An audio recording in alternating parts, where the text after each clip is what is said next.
Hello， 欢迎来到 Go Go 公好发，我是一杰，我是敏华。一杰，最近是草莓季呀，我上个礼拜呢到大湖去采草莓，很好玩哦。因为他们现在啊又多了一种高价草莓园，采草莓是越来越方便了。说到草莓呢，草莓叫做臭莓，臭莓就是草莓的意思，我也很喜欢吃哦。而且来到了苗栗太府啊，在这个地方呢有很多好玩的地方。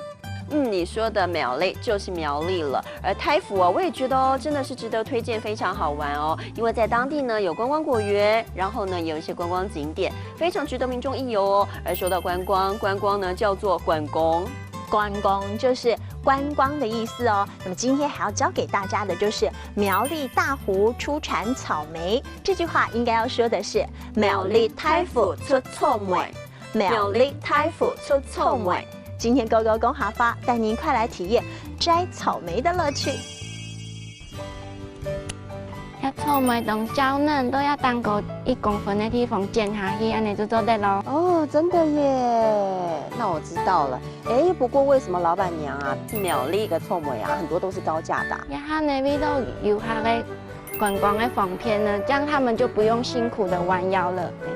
然后出生遇到下雨天啊，咩唔讲总是海呀的。哦，而且也不用担心臭莓会泡烂哈。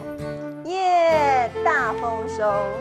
老板娘，是苗栗哪里可以观光啊？人家就是在去太府酒庄，然后过去就会有个客家大院。听起来好像不错。这样看你摘草莓，我自己也好想要去苗栗哦！我真的是越来越喜欢苗栗了，因为在这边不仅有好玩的景点，而且还有这么多好吃的东西。真的，因为在当地啊，客家庄啊有很多的客家美食哦，真的非常非常的棒哦。而我最喜欢的呢，就是你刚刚提到了太府跟臭莓啊，超好吃的，而且在当地观光哦，真的很有意思哦。我们赶快来帮大家复习今天教的客家话吧。好，首先要教大家的就是草莓了，草莓叫做臭莓。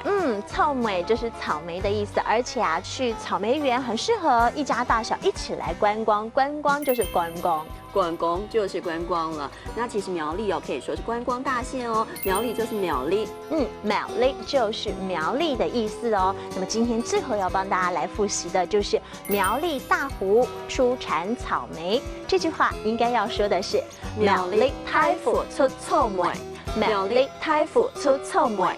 今天 Go Go 公好发带大家摘草莓也吃草莓，我们下次见，拜拜。